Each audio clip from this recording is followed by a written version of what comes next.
안녕하십니까. 3월 26일은 안중근 의사께서 여순 감옥에서 111년 전에 순국하신 날입니다.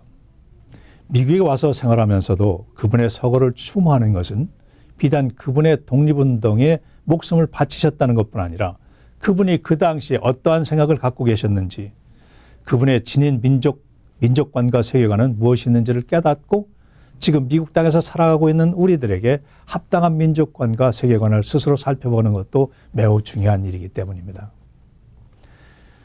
안 의사께서는 동양평화론에서 1904년 러시아와 일본이 전쟁을 발발했을 때에 한국과 천국이 일체에서 전날의 원수를 갚고자 일본을 배척하고 러시아를 도왔다면 일본은 큰 승리를 거둘 수 없었을 것이나 두 나라는 도리어 일본 군대를 환영하고 그들을 위해 운송과 길을 열고 정탐 등의 일을 그런 수고를 아끼지 않고 힘을 기울였다, 이렇게 말합니다.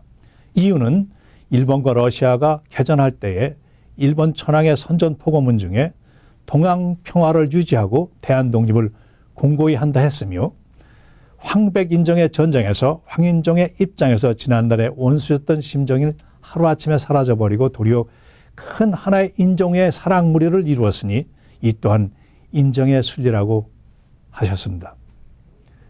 일본이 러시아를 이겼지만 전쟁을 마무리하고 싶었고 미국의 루즈벨트 대통령에게 중재를 부탁합니다.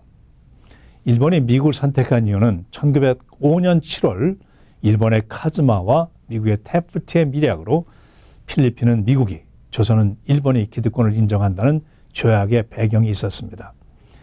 1905년 9월 뉴욕에서 동북쪽에 위치한 로드아일랜드주의 포트머스 해군기지에서 조약을 체결하는데 일본은 전쟁의 승리국이 되고 조선에 대한 지배를 묵인하게 됩니다.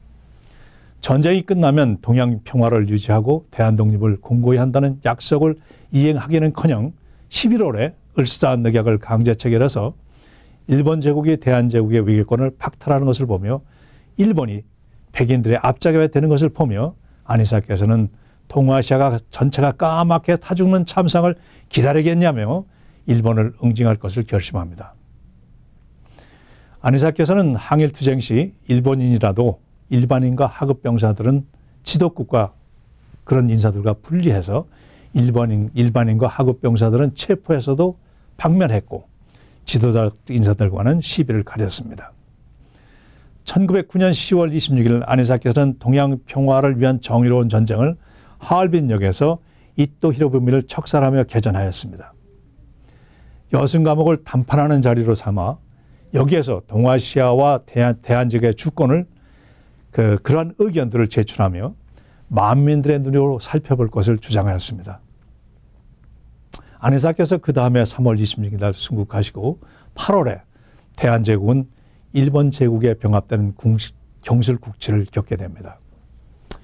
안 의사께서 현재 살아계신다면 대한민국의 현재를 어떻게 보실 것인지, 과거 좋은 관계를 유지했던 일본과 미국이 전쟁 국면이 되면서 상황은 변화되고 조국은 기적 같은 해방을 맞았지만 러시아와 미국의 이익 갈등으로 조국은 둘로 갈렸고 중국, 일본들이 그 이익 갈등에 참여하며 분단은 70여 년을 이어오고 있습니다.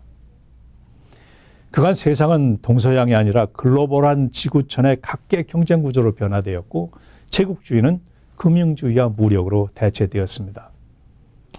그가 사랑했던 평화와 인간에 대한 존중을 기초해 볼 때 안 의사께서는 동양평화론에서 세계평화론을 주장하실 것 같은 생각이 듭니다. 한편 현실을 직시할 때 강대국 간의 갈등 구조는 세계평화주의의 철학으로 대안을 제시하며 민족 분단의 현실에 대하여 백성들의 인권에 초점을 두고 자신들의 권력과 만족을 위해 동족상잔을 불사하고 백성을 세뇌시키고 수탈하며 핵으로 남쪽을 위협하는 북의 왕조를 응징하지 않겠는가 하는 것입니다. 인권의 수탈과 왕조에 우상하는 탈북자들의 증언이 아니라 노동신문을 들여다봐도 알 수 있는 애석한 일이기 때문입니다. 안녕히 계십시오.